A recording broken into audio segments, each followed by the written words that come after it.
महाराष्ट्र चुनाव में पीएम मोदी करेंगे चुनावी प्रचार प्रसार।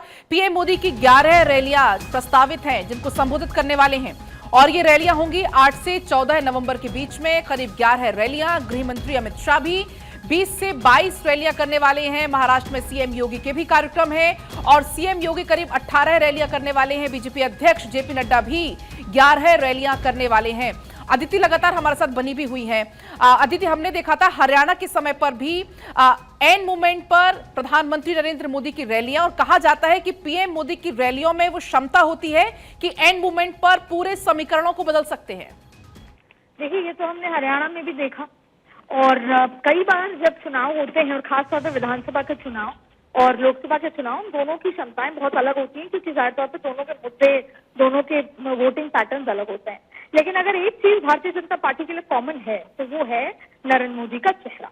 तो सवाल यही है कि नरेंद्र मोदी का चेहरा महाराष्ट्र में भी इकलौता चेहरा सिर्फ नरेंद्र मोदी के लिए, सिर्फ भारतीय जनता पार्टी के लिए नहीं, ये पूरी की पूरी महायुति के लिए चुनाव प्रचार किया जाएगा, पूरी की पूरी महायुति के लिए। और आप देखें कि न सिर्फ शिवसेना, जो शिंदे वाली शिवसेना के लिए भी चुनाव प्रचार नरेंद्र मोदी कर रहे हैं और यही अजीत पवार के जो प्रत्याशी हैं उनके लिए भी करेंगे।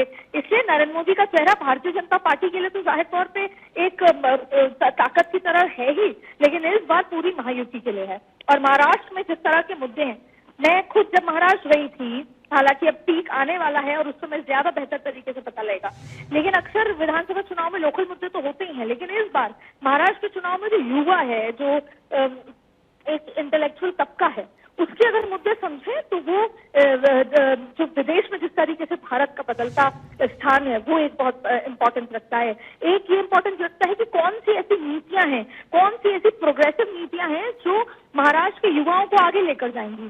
कई बार आपने देखा कि हम हिंदुत्व पर, जाति पर, मराठा सेंटिमेंट पर वोट होता है, लेकिन इस बार का एक ऐसा बड़ा तबका है जो एक अलग सेंटिमेंट पर वोट कर रहा है। वो ये देख रहा है कि हमारा अगला 15 साल कैसा जाने वाला है, कौन सी ऐसी योजनाएं हैं जो हमें आगे लेकर जाएंगी, या हम जब विदेश जाते हैं तो भारत को किस तरीके से देखा जाता था और देखा जा रहा है। तो इस बार लोकल मुद्दों के साथ साथ राष्ट्रीय मुद्दे भी युवाओं के और जो बिजनेस क्लास है उनके अंदर हैं।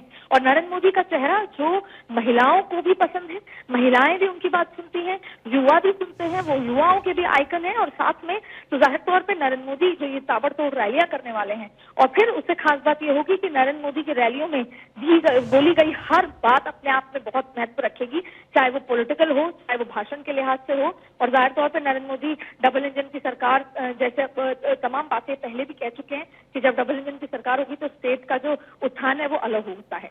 ठीक वैसे ही जेपी नड्डा की जो है दौरे होंगे, रैलियां होंगी और अमित शाह के होंगे। और यही चीज झारखंड में भी आप देखने को मिलेंगे, अमित शाह के दौरे, क्योंकि अमित शाह वहां पर जो जो मुद्दे हैं, जैसे जेएमएम के का मुद्दा, करप्शन का मुद्दा है, जहां पे मुख्यमंत्री के जेल जाने का मुद्दा है, और इसके साथ साथ घुसपैठियों का मुद्दा है। इसीलिए यही वजह थी कि अमित शाह ने वहां पर प्रेस कॉन्फ्रेंस करके मैनिफेस्टो जारी किया, क्योंकि बहुत सारे रेलेवेंट मुद्दा गृह मंत्रालय से रिलेटेड है। ऐसे में अमित शाह की महाराष्ट्र के साथ साथ अमित शाह की झारखंड में भी आप रैलियां देखेंगे, नरेंद्र मोदी की देखेंगे।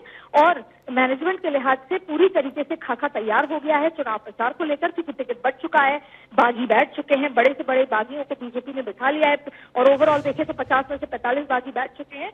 तो ऐसी स्थिति में अब भारतीय जनता पार्टी चुनाव प्रचार पर अपना फोकस कर रही है, और यही वजह मानी जा सकती है कि आज जो 30 मंत्री जिनकी ड्यूटी महाराष्ट्र और झारखंड में लगाई जा रही है, उनको ये मंत्र दिया जाएगा कि जब आप जाएंगे तो कार्यकर्ताओं से क्या बात करनी है, जब आप नाराज कार्यकर्ताओं को कैसे सेटल करना है, जब आप जाएंगे तो वर्कर से क्या बात करनी है, लोगों से बात क्या करनी है, जनता को क्या मैसेज देना है। तो आज मंत्रियों को ये बताना है कि काम कैसे होता है, मंत्रालय कैसे काम करते हैं, सरकारें कैसे काम करती हैं, और जब महाराष्ट्र झारखंड में सरकारें आएंगी तो किस तरीके से पॉजिटिविटी के साथ काम होगा। इसलिए आज की बैठक भी अपने आप में चुनाव प्रचार के लिहाज से, जो जीओएम की बैठक होने वाली है मंत्री समूह की भाजपा कार्यालय में, वो अपने आप में चुनाव प्रचार के लिहाज से बेहद महत्वपूर्ण है। ठीक है, बहुत शुक्रिया अदिति आपका तमाम बातचीत के लिए, तमाम जानकारी साझा करने के लिए। तो एक तरफ जहां आपको बता दें प्रधानमंत्री नरेंद्र मोदी भी पहुंचेंगे, वहां पर सभाएं उनकी संबोधित करने वाले हैं, और इसके अलावा अमित शाह भी महाराष्ट्र पहुंचेंगे, वहां पर भी उनकी कई सारी रैलियां संभावित